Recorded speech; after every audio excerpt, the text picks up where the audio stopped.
Hello everyone, welcome back to my channel. Hope you're all doing well. So I've made videos on debilitated planets and I've covered almost all the planets. Two planets were remaining and they are the Chayagras or shadow planets, Rahu and Ketu. So today I'll be throwing light on this topic as well as what do these two actually mean and how to analyze their impact on your life through your chart. Okay. Before that, if you're finding my videos helpful, don't forget to subscribe my channel. It motivates me to keep making more such videos for you. For consultations, just drop me a mail. Alright, so let's get started. Now Rahu and Ketu are basically one single entity known as Swarbhanu. Okay, he's a single person, but later during Amrit Manthan, because of Rahu's deceit, Lord Krishna got angry and attacked him, tried to kill him with his Sudarshan Chakra. But because Swarbhanu already drank a drop of Amrit, the elixir, he didn't die and remained immortal. And then after the prayers and forgiveness, Rahu and Ketu, when separated, became known as shadow planets and got a place amongst the planets whose nature and focus is on different aspects, because one is headless and other doesn't have other half of his body, the lower part of his body. That's the reason why Rahu gives different results to different people, because brain is working, okay, but Ketu gives the same result to everyone because there is heart and soul involved. There is no brain involved, okay, he can't see, he doesn't have the face. I'll discuss about Dasha later, but understanding the two planets is important before talking about the debilitation and exaltation. Rahu is our present karma. Most people will tell you focus on Rahu, because it is the karma we are, it is the karma, okay, and we are in Kali Yuga, and earth first of all is a materialistic realm. So here Rahu becomes very important. Rahu is a materialistic planet. Rahu is a planet that signifies Kali Yuga. It shows what we haven't accomplished in past lives, what remained when we died, or what were the regrets or pain or peace, and what was unrequited and remained unfulfilled. Okay, remember, only because we are unfulfilled we take births. Okay, we are unsatisfied, we take births because there has been some karma pending, there has been some regrets that we had while dying, or there were some unfulfilled desires, there was some unsatisfaction. Because of that we take births. If we deal with our desires and with people, we are born in a different world, maybe a divine godly plane, moksha. Okay, moksha is still a long way to go. It ain't that easy to achieve that so easily, but if we deal with our desires and with the people, our karmas are dealt with. So we are not born again and again, okay, or we are born in a different world, okay, a divine world. You are also born different in different species and different planet because of your karmas. It is your good karmas or blessing to be born as human, okay, because if you are born in other species like animals, insects, or something else which doesn't have the capacity to think, so they don't even know what they are doing. We humans are blessed with brains, subconscious mind to think, reflect, introspect and understand. Sadly, most people don't use that, okay, don't consider this as a blessing and waste their life as humans. Okay, you need to appreciate it, okay, and make use of it, okay, because it is only in this birth that we can make use of it and deal with our karmas. That's why in any religion, okay, see, the cycle continues of dying and being born again and again because of our karmas. Okay, that's why in any religion, Shamapna, meaning forgiveness, is considered highly, because until we let go, okay, until we forgive, we'll keep facing our undealt karma. Okay, when we let go, we see when a person dies, okay, there has been some animosity with that person, okay, you are angry with that person or whatever, for whatever reason that is. But when that person dies, okay, we don't after the person dies, we don't carry forward all that hatred and anger. It just there is no anger left, okay. So similarly, because we have let go, that person has gone, so that the reason, okay, which we carry, that there is anger, there is this rage, that all has gone, okay. So that's the reason why we need to forgive people, okay. And because when we forgive people, we deal with our karmas, okay, we let go of our karmas with that person. That's the reason why I keep saying everything is predestined, okay. The free will that we talk about is only our response, our reaction towards what happens to us, okay. There is always two ways in which you can express your emotions and approach life. Rahu is not a bad planet, understand that. Every planet has a certain nature and significance and purpose. Rahu is a smart guy who knows a lot, who knows a lot. His brain works at 5x potential. Yes, he's very smart. He's very, very clever. He can persuade someone, he can manipulate someone, he can earn money, he can, he is a smart guy. Okay, he's a very clever, but because he is very greedy and he has that nature of addiction and his nature of impatience and impulsiveness, which is why it's a reason that you lose all of that what you get, okay. So you have to understand the significance, okay, before analyzing or before predicting something. So see, he's a very smart guy and his brain works at a 5x potential, but because he is impatient, fearful, greedy, he also loses it. Now, Rao is a trickster. Basically, he keeps the soul away from getting that higher knowledge and understand life and practice spirituality, because so that they can get away from the cycle of birth and death, okay. So he tries to trap you, okay, trap your soul. So you have to continuously you are continuously trapped in the cycle of birth and death, being born again and again, okay, because he takes you away, okay, from what is real, what you must do, okay, to deal with your karma, so that you are not born again.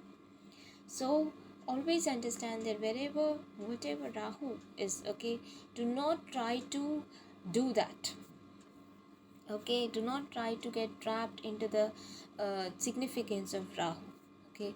Rahu will trap you in the Maya, the illusion, the worldly desires, the materialistic world, the fame, the money, the addiction, the success, the charm, the pleasures, basically the temporary substances of this planet that is not sustainable, meaning you can have that riches, okay, but that may not be there tomorrow.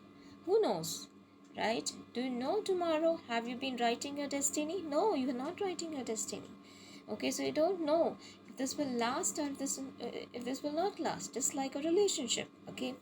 When you are into a relationship, you have this foundation, okay. The foundation is good, so based on that you can predict or you can judge that this will last long. But if the prediction is if the foundation is blindfolded, or you are in an illusion, or you are avoiding the red flags, okay, in the relationship, then you are not putting that clarity, you are still confused, and that may put a question mark on the longevity of that relationship, okay. So you need to understand that this is all temporary, okay. You're not this money, this fame and riches. Fame can make you the center of attraction, but you cannot enjoy the little moments of your life. You are trapped, okay, because you don't get to live the life, okay, that is very free, okay, free spirited. So everything in this life is has its pros and cons. Okay, depending on what you desire, you should aim for it, but always stay away from what Rahu signifies. Okay, like too much of greediness, too much of materialism, okay, too much of wealth creation, like you are running behind, see, one thing you need to understand is you are not living to make money. Okay, you're making money to live. Okay, so the purpose of life is to be happy, is to live, basically. Okay, it's not like that can be applicable to even food. If your health is not good, if you are not healthy, then you need to understand that you are not living for food. Okay, you are eating food to live. Okay, so there's great difference between the two things. Okay, Rao is aware of this. Okay, so sometimes when you run this dasha, you are tempted, and Rao blesses you. Okay, with all that desire, suddenly you start getting everything, and then you start taking it to your head. Okay, you start feeling highly of yourself, and as the end of the dasha comes near, you lose everything. Okay, that's why it said that Rahu Dasha, it can take the person to the top of the mountain, and then throw him, just push him, okay, from there. So then he just falls down. Okay, see, because the fall is from the peak of the mountain.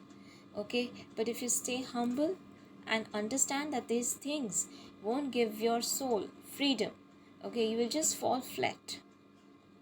Okay, and that won't be terrible. Okay, because it's falling from that flat surface, okay, just beneath the mountain. Okay, won't hurt you much. I'm not saying money is not important or it is just haath ka mel. Okay, that is not true. Okay, because we need money to survive, we need money to fulfill our desires, even to help others. These days we need money. Okay, so it is not to get too much attached to it. Okay, to possessions, to attach that you forget that there is a life beyond it. Okay, so that is the understanding, and you should not treat others, okay, very inferior. Okay, so what I'm saying is to not fall in trap of Rahu. He knows how to make more money, deceive people, attract the crowd, be famous, manipulate people for his own benefits, and win over enemies and obstacles. But at the same time, it takes away your mental peace, your satisfaction, your happiness, and gives you restlessness, anxiety, addictions, fear, enemies, immortality, etc. Okay? Immortality means the thought of that, there is nothing, everything is going to stay, and nothing, you're not going to lose anything. Okay, you're going to, everything is going to stay for a long, long time. Okay, so realize one thing: the richest are also unhappy regarding something. The poor is also struggling. The healthy is also worried. And the disabled is also struggling. See, it is the planet of struggle. It is a place of struggle. We are guests and performers. Earth is not a great planet to be born on. It is actually a stage where we perform. And based on our performance, we are judged and given a place of birth. Okay, so that was about Rahu. Now, Ketu signifies our past life karmas. Ketu is a spiritual planet, is a moksha karka. It is the things that desires that were fulfilled in previous births, and we were satisfied with it without any regrets. The talents and the lessons we learned and achieved also ruled by Ketu. So wherever Ketu is, we will have that skill and won't feel the need to work on it or improve it, because we will feel we already learned that over and over again. There will be overconfidence, but somewhere it is justified as well. Okay, because we have dealt with those karmas. Okay, so if, let's say, suppose if Ketu is in a third house, okay, your communication will be very good. Okay, you won't feel the need to work on your communication, or to improve your communication, or to make efforts for that. You feel that, yeah, you're good at it. You don't need to utilize, you need to keep aside the time for that specific purpose. However, ketu will also give you that limited talking, or introvertedness, or being shy, being reserved. Okay, that will, and your communication will also have that cut. Okay, it won't flow freely. Okay, it will have the that cut, or that pause in between. Okay, so that is there, and it will be more philosophical, more spiritual, more esoteric, more mysterious. Okay, because that is ketu. Okay, so ketu is what we have done. Okay, ketu is a headless planet, so we can't see anything clearly. So wherever ketu is placed, there will be always doubt of moving in the right direction, whether you're moving in the right direction or not, whether you are making the right choice or not, or whether you are doing the right thing or not. So whether this thing will bring the desirable consequences. So everything, that there is a lot of doubts, you will keep asking questions. Okay, and it will be always curious about what is coming. See, if it impacts marriage house, one will not actively chase. Okay, because ketu will not chase, or um, he will not long for marriage. Okay, for some or the other reason, but will always be curious about what kind of a partner or marriage they'll have. There's a lot of curiosity. Ketu also gives identity crisis, because one is not able to think or see clearly. So one doesn't know how one looks, and because it is a spiritual planet, you ask a lot of philosophical questions on life. What is my purpose? Etc. Ketu has a heart, so he only feels with his intuition and vibes but cannot see. So there is this wisdom and gut instinct so strong, but at the same time, involving yourself with wrong people because they focus. Okay, when you have Ketu's impact, these people focus on other people for validation because they can't see. So approval matters to them. Okay, hence there is always this some separation, some cutting or cutting off or break involved with ketu. Okay, because there is not this confusion. Okay, there's no clarity. But over the time they are so done. Okay, they have experienced a lot, so with their experiences they become wise, so they lose, and also they lose interest.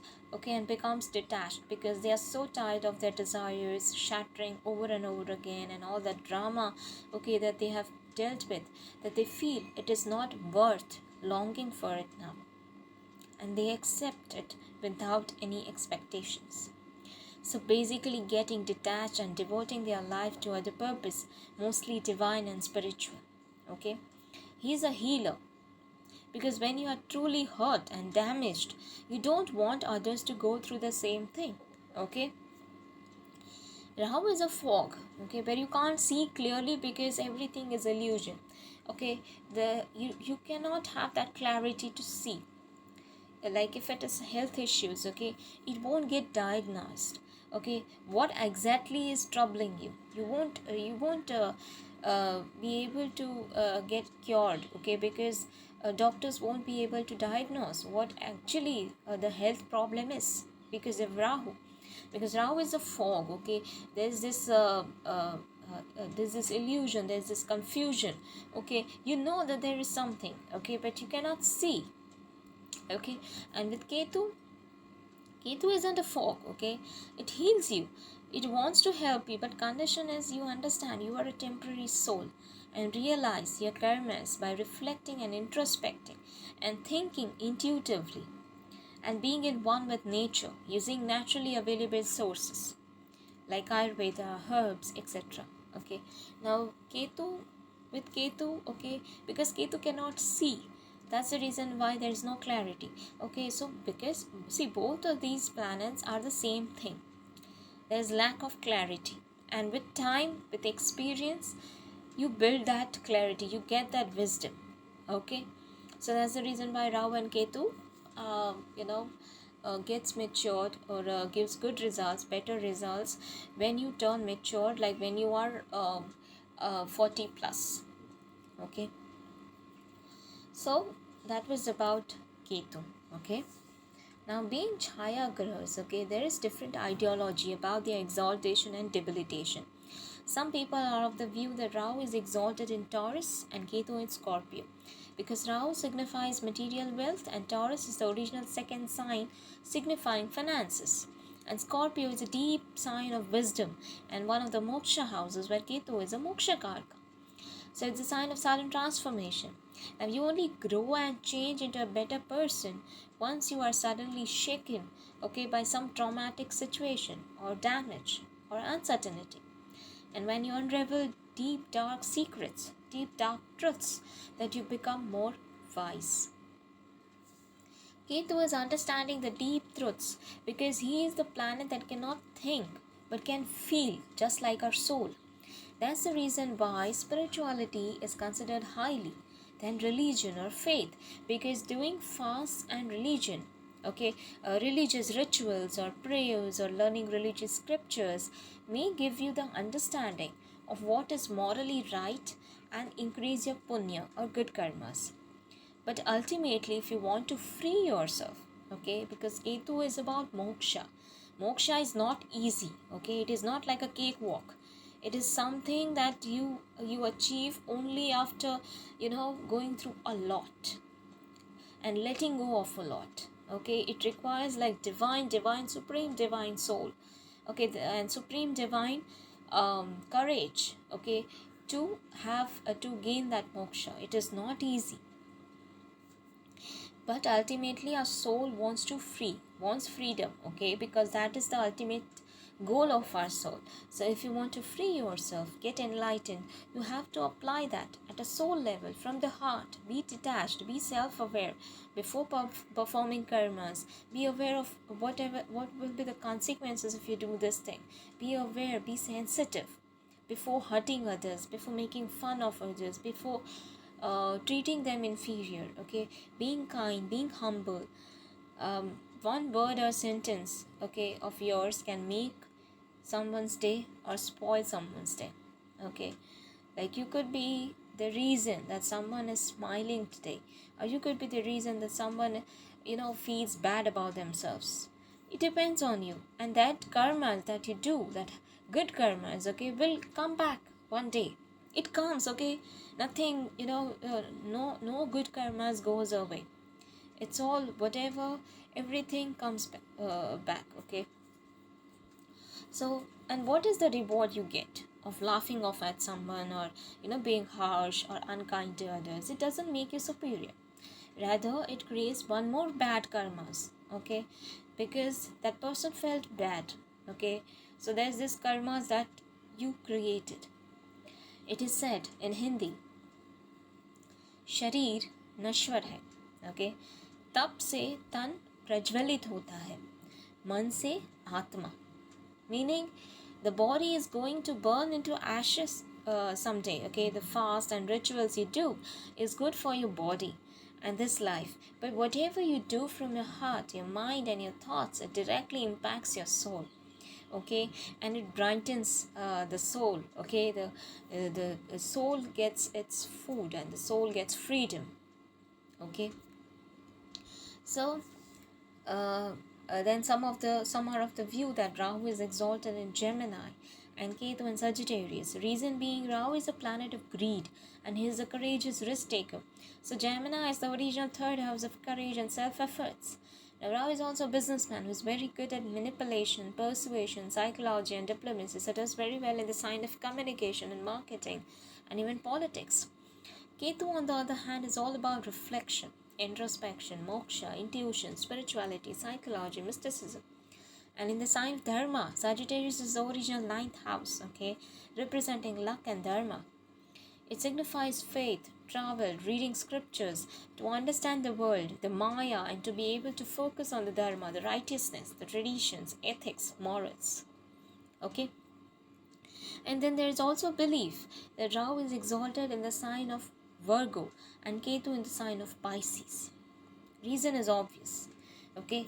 So now what is the truth and what you should believe in? Okay? So this is my take on Rahu and Ketu. Okay? So understand, Rahu and Ketu are shadow planets. They are not true planets. They are not true. Okay, they are the shadow planets, they are the nodes of the moon. Rahu is the north node of the moon and Ketu is the south node of the moon. So they must be analyzed from the moon. Okay, you can't analyze just like that, because they play with your brain and not the reality. Okay, whenever you are running through that Rahu moon dasha, or if you have Rahu and moon, you are, everything is in your brain. Okay, it is not really happening. Okay, you are just thinking and thinking, and it's, you're getting frustrated, but it is all in your brain. You're just thinking what about the situation, that it is not happening. Okay, for real. Rahu is a trickster. Okay, so it's playing with your brain. The Rahu and Ketu, because they are shadow planets, they absorb the environment they are in, so they become like the sign they are placed in and the planet they are conjunct with. Okay, then Rahu behaves differently for different people because he has a clear cut likes and dislikes, and he can see and he can use his brain and he can think. Okay, and he's an illusion. Okay, so so first lord, see, he behaves different for different people. So your first house lord and Rahu's relationship will also matter a lot. So if you are a Venus or Mercury Lagnas, then Rahu won't harm you as much. But if you are a Saturn Lagnas, okay, you'll always be restless. No matter how well placed Rahu is and bestowing you with wealth, it will cause you unhappiness. Okay, there will be anxiety, there will be frustration, there will be restlessness. So for Chaya grahas or Rahu and Ketu, it is not just about the environment it is in. It's a lot more than that. But Rahu is happy in the signs of Taurus, Libra, Aquarius, Virgo, and Gemini. Whereas Ketu is happy in the signs of Scorpio, Leo, Pisces, Aries, and Sagittarius. The signs of Jupiter, Ketu, and Sun. Sun is a natural Atma Karka and Paramatma. Without sun, we won't be existing. It is the light, okay, that we need, and sun is also the Atma, the soul. It is the divine planet. Okay, it's the divine source of our soul. Okay, Aries is about isolation, working independently, but he is not exalted. Like Rahu and Ketu is not exalted or debilitated, because his results are not just based on the environment. Like let's say for example, Jupiter in Cancer is two similar energies coming together, but he doesn't become like Cancer completely. Okay, he expands those qualities, not becoming one. Okay, and it is not based on the relationship with the ascendant. Like you may be any ascendant. See, functional malefic and benefic is a different concept that I'll discuss someday, but for now, for shadow planets Rahu and Ketu, there is not a thing like exaltation or debilitation. Okay, so yeah, I hope it resonated with you. I would love to know your thoughts about it. You can write down in the comment section, what do you think and what experience do you have with respect to Rahu and Ketu, exaltation and debilitation. But my take, my experience and observation is this.